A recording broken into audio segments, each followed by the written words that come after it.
बिस्मिल्लाहिर्रहमानिर्रहीम। अस्सलामुअलैकुम। एक और फ़ैसला हुकूमत के ख़िलाफ़ आ गया है और पीडीएम को फिर रिलीफ मिल गया है।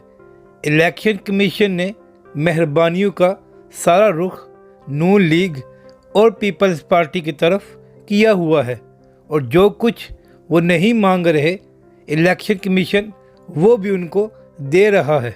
सेनेट इलेक्शन से एक दिन पहले यूसुफ रज़ा गिलानी के बेटे अली हैदर गिलानी की वीडियो सामने आती है जिसमें वो एमएनएस को वोट ज़ाया करने का तरीका बता रहा होता है और इसके साथ अली हैदर गिलानी उन एमएनएस को करोड़ों रुपए की ऑफ़र करता है वोट ख़रीदने के लिए। इसके बाद सेनेट इलेक्शन होते हैं जिसमें यूसुफ रज़ा गिलानी 5 वोट से जीत जाते हैं और 7 वोट ज़ाया होते हैं। इससे एक बात तो साबित होती है कि अली हैदर गिलानी की वीडियो सही थी और उसका असर भी हुआ जिसकी वजह से इतने वोट ज़ाया हुए। इस सब को देखकर हुकूमत इलेक्शन कमीशन से रजू करती है और इस्तदा करती है कि यूसुफ रज़ा गिलानी का नोटिफिकेशन रोका जाए। हुकूमती नुमाइंदे अली हैदर गिलानी की तमाम वीडियोज़ इलेक्शन कमीशन के सामने पेश करते हैं। अब इलेक्शन कमीशन इस वक्त पीडीएम की गोद में बैठा हुआ है तो वो किस तरह इनके ख़िलाफ़ फ़ैसला देता। इसलिए आज इलेक्शन कमीशन ने हुकूमत की दरख्वास्त मुस्तरद कर दी।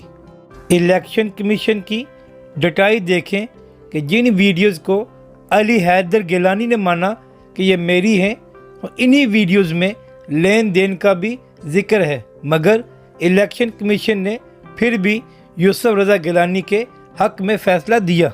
याद रखें ये वही इलेक्शन कमीशन है जिसने डस्का के ज़िमनी इलेक्शन में नून लीग को वो भी दिया जो उन्होंने मांगा भी नहीं था।